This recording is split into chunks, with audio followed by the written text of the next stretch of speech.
Mwana lekola betanga gagaye, mwana lekola bebiga gansage, mwana lekola besalila mayela, bika busoba sana bali wili mwela. Mwana lekola betanga gagaye, mwana lekola bebiga gansage, mwana lekola besalila mayela, bika busoba sana bali. Bon, le sac on a bien bon so lelo tokoye ke la lingala ya kafu kafu. Bonjour à tout le monde. Aujourd'hui, je vais vous prendre quelques différences entre lingala d'une fois et lingala de Nzadi, c'est-à-dire Kinshasa.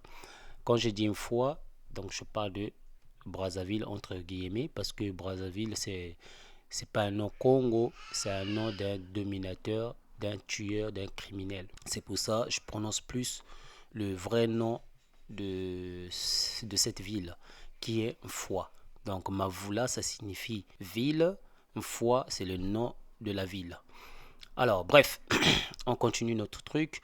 Londakisa. Quand je dis Londakisa, ça veut dire par exemple. Si je dis Ndakisa tout simple, ça veut dire exemple. Donc Londakisa, le préfixe lo c'est par, Ndakisa c'est exemple. Donc Londakisa, Mvoula et Mboula. Ces deux mots ont quasiment le même sens, voire la même signification, mais ne s'écrit pas pareil. En Zadi, pour dire la pluie, ils prononcent Mboula. En Foi, pour dire la pluie, ils disent Mvoula. Mais dans le contexte, des fois, le sens des mots change. En Foi, ils ne disent pas Mboula, parce que ce mot-ci se désigne vagin en Kikongo, langue des Congo, donc c'est-à-dire les Bas-Congo. En Nzadi, ils disent Mboula pour désigner l'âge, année, an, pluie, etc. Selon le contexte, donc quand je dis pluie, entre parenthèses, selon le contexte, ça désigne pluie.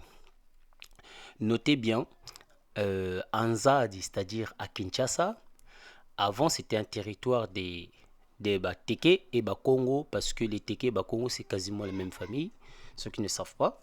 Bon, je ne vais pas rentrer dans l'histoire là-dessus, c'est juste une bref parenthèse pour continuer mon histoire. Alors, Londakisa à Kin, c'est-à-dire à Kinshasa, Londakisa à Kin, pour parler sur la pluie, on dit Mboula ezobeta, littéralement traduit par la pluie tombe ou la pluie frappe, parce que le mot kobeta chez nous signifie frapper, etc.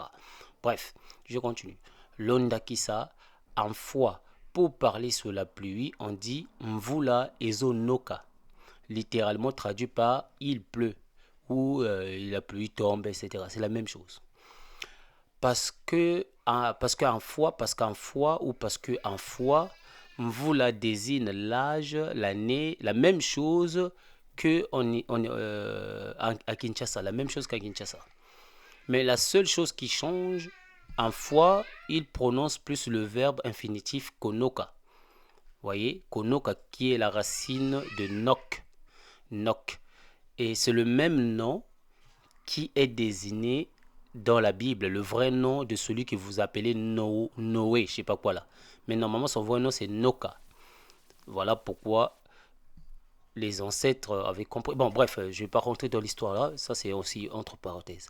Je continue. Donc, konoka, c'est un verbe pleuvoir. Raison pour laquelle Mvula est suivi du verbe noka. Mvula, c'est l'année. C'est aussi, comment on appelle ça, l'année, an, etc., etc. Mais notez bien, Mobu, c'est an aussi. Ça, je viendrai dans dans une autre vidéo, parce que je ne vais pas faire une vidéo longue. Voilà, c'était tout ce que je voulais vous apprendre aujourd'hui. Merci, peace and love. Mwana lekola betanga gagaye, mwana lekola bebiga gansage, mwana lekola besalila mayela, bika busoba sana bali wili mwela. Mwana lekola betanga gagaye, mwana lekola bebiga gansage, mwana lekola besalila mayela, bika busoba sana bali